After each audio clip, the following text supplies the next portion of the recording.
Good morning guys. Harvesting time na naman guys. Ayan. Ugot ng kuan pa. Ugot ng bato pa. Gialihan na ang tubig guys. Kumabalik na po sa fish pond. Dapat paagason pag palabas. Dapat palabasin. Hi. Wala ng mga isda guys. Nagkuan na. Pagubot ng mga isda oh.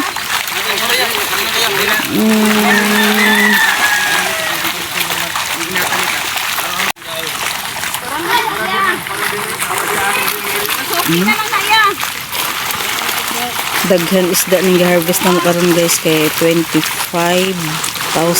kasi milya ang gibuhi sa fish pond.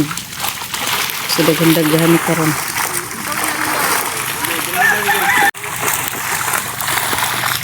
Daghan kay sa isda guys oh. Dinhi pa ni dapit.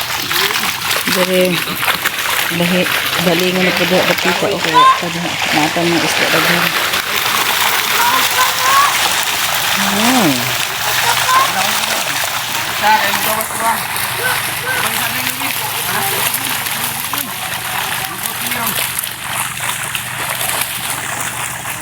Uy!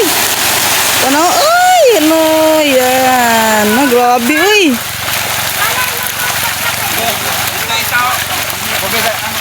Laka!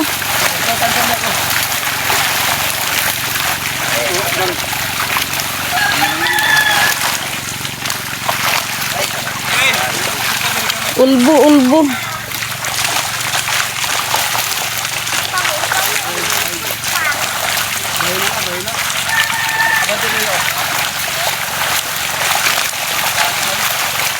Tanaw na ito pag ulbo.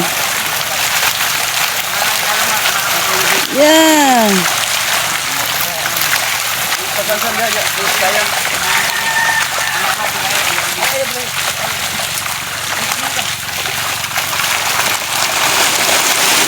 Kana. Ay, wow. Ano ba yan? Galing naman ang mga isda. Uy. Tara guys. Hi. Grabe yan. Wow guys. Grabe guys ang isda. Uy, halak ka. Mura man siya dito nagkuhan sa kilid. Oh. Nag-alon man sa ka. Pura buyag.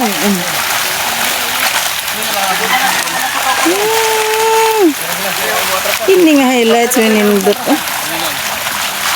Nagbaga ang isda. So ayan guys, hinihila na ang lambat ng may laman na napakaraming isda. Dalhin yan sa may gitna guys para madali lang itong buhatin at mailagay na sa sealing tank. So ayan.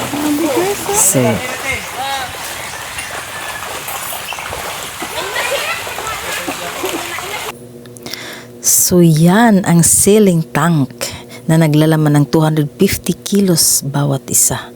250 kilos na isda. At yan naman guys, dyan ang sizing. Yan sa may table na yan. So naka-ready na ang lahat para punuin na yung mga drum na yan guys. Oh. So yung malaki pala guys, ang laman nun is 450 kilos. Ayun, yung nasa dulo. So ayan na. Keep on watching guys.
Kape ka lang. Shout out na Mar sa uyab Mar. Kape. Kape sa sila guys. Eh, mao pag nahuman. Mag-shout out man ka. Friend. Ikaw sa kanay, panganay, pero ang i-friend, nakagapo ng kanyo pa. G, shout out dito sa Mabuhay G. G. Shout out dito sa Mabuhay ba? Shout out sa akong pamilya dito sa Mabuhay. Ano ba? 40 days video. Kay para sus nga bata.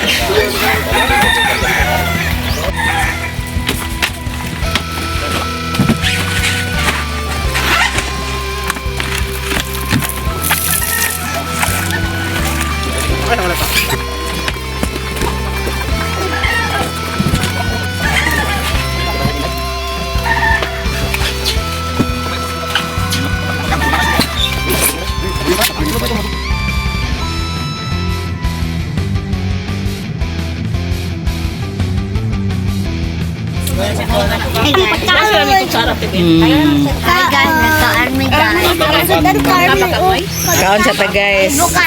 Bago mag-continue pag-harvest. Kaya na mo guys oh. Nay, tubig na. Robot na ko. Sige mo. Ligo dyan. Dana, ay papahot na. At yan yung mga wild duck na naghihintay ng makakain nila. So, ang kakainin pala nila guys, yung mga maliliit na hipon, sila pala yung kumakain. Kasi maiwan yan talaga yung maliliit na hipon, maiiwan dyan sa may mga putik o dyan sa mga gilid. Naghay na lang. Yun pala ang kakainin. Padagan na ba? Ne. Ma. Nene.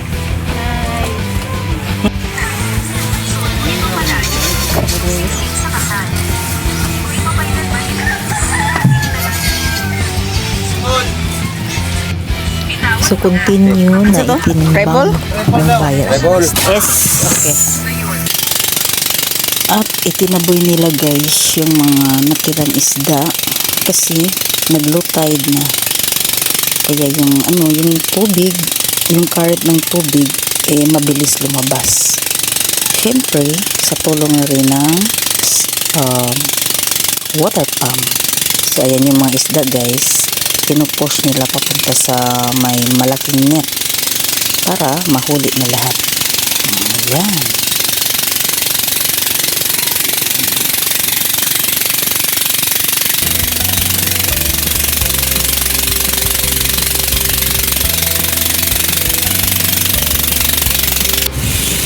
So, tingnan nyo yung lakas at bilis ng paglabas ng tubig galing sa face pond. Yan ay dahil ginamitan namin ng water pump. So, ayan. Lumabas siya papuntang ilog. O, low tide talaga guys. Tingnan yung ilog na maliit lang ang tubig.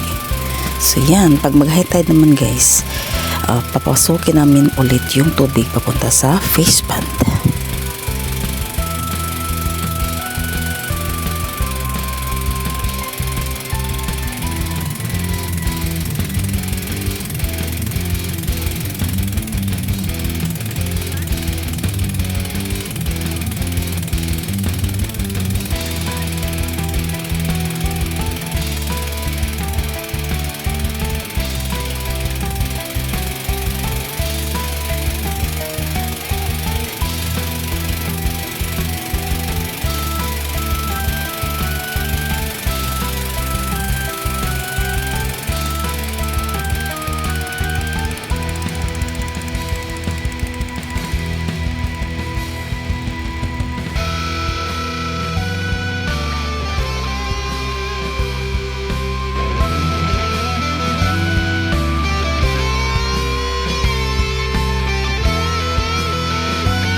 So yun na ang last huli na mga isda sa fish pond. Kami na lang ang mag-sizing at maglagay sa box kasi dinideliver na ng buyer yung naunang mga isda. Umabot lang naman ng 3,646 kilos lahat. And thank you Lord sa blessings.